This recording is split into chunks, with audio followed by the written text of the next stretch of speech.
In this video, I'll be talking about electric charge. What is electric charge?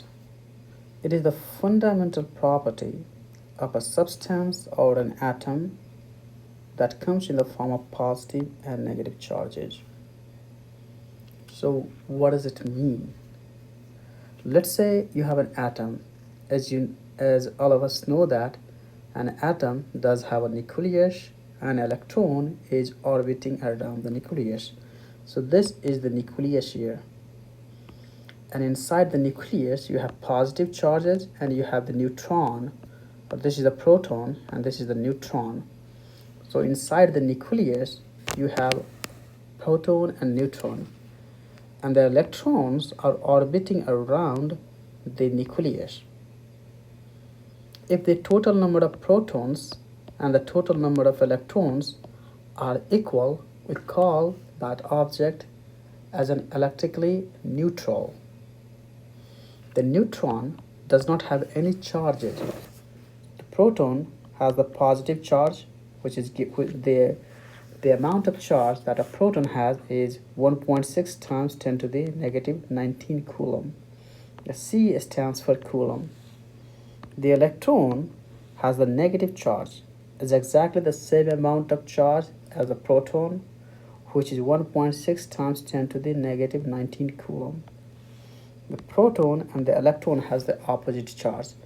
Proton has positive charge and the electron has the negative charge. The neutron does not have any charges. So if the total number of protons and the total number of electrons are exactly equal, that object do not have any charge. Now there are many ways of getting an object charge. The one method is by rubbing. If you rub two objects together, you transfer charge from one object to another, or by induction, by conduction, and we'll talk about that later. Now let's say by rubbing the two objects together, you remove an electron from an atom. So in this case, let's say this is your atom. Now by rubbing, you remove an extra electron. So if there is no electron now, so this atom has now more positive charge or more protons than the electrons. So this atom we call now as a positively charged, and the reason we call positive charge because it does have more protons than the electrons. Now if by any process, if we put more electrons onto this atom, for example in this case here, so now we have 3 electrons and only 2 protons. So as the number of electrons are greater than the number of protons, this atom is called negatively charged. So when I say the positively charged, that means it does have more protons. When an object is negatively charged, that means it does have more electrons than the protons. And remember, the protons do not move because it is bounded, it is inside the nucleus. The only charge that moves is the electron, whether you have an excess of electrons or you have the deficiency of electrons. Only the electrons move. The protons all the time remains inside the nucleus. Now we talk about the properties of charges. If you have two positive charges or the two objects with the positive charges, they repel each other. The same way, if you have the two electrons or the negative charges, then they repel each other.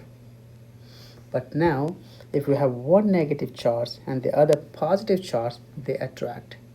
What does that mean? That means like charge repel,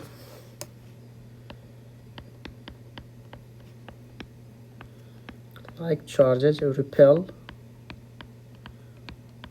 and opposite charges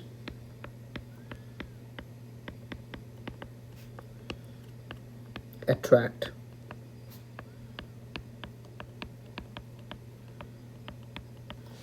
So these are the properties of the charges. Now Let me show you one simulation here. So now let's say you have a sweater and a balloon here, and you see in the sweater has equal number of positive and the negative charges. The balloon also has equal number of positive and negative charges. So all the atoms are electrically neutral. And as I mentioned before, an object can be charged by rubbing against each other. Now what I'm going to do in this simulation, we rub the balloon against the sweater. So now as I'm rubbing, what is happening here, the electrons are now transferred from the balloon, from the sweater to the balloon. So the sweater, as the electrons is now transferring from the sweater to the balloon has more electrons, that means it becomes negatively charged, and the sweater becomes the positively charged. Okay, so now if you see now the positive charges is now attracting the negatively charged balloon, so the opposite charges attract each other. Now if I bring this balloon to a wall which has the positive and negative charges, and you see that the negatively charges are now being repelled now. And what does it show? It shows two things: the opposite charges attract and the same charges repel each other. So now you see then, because this balloon has the negative charges, it repels the negative charges, and as this balloon has the positive charge, it attracts the so the balloon gets attracted towards the sweater. So like charges repel and the opposite charges attract. So now in the next video we'll talk about the conservation of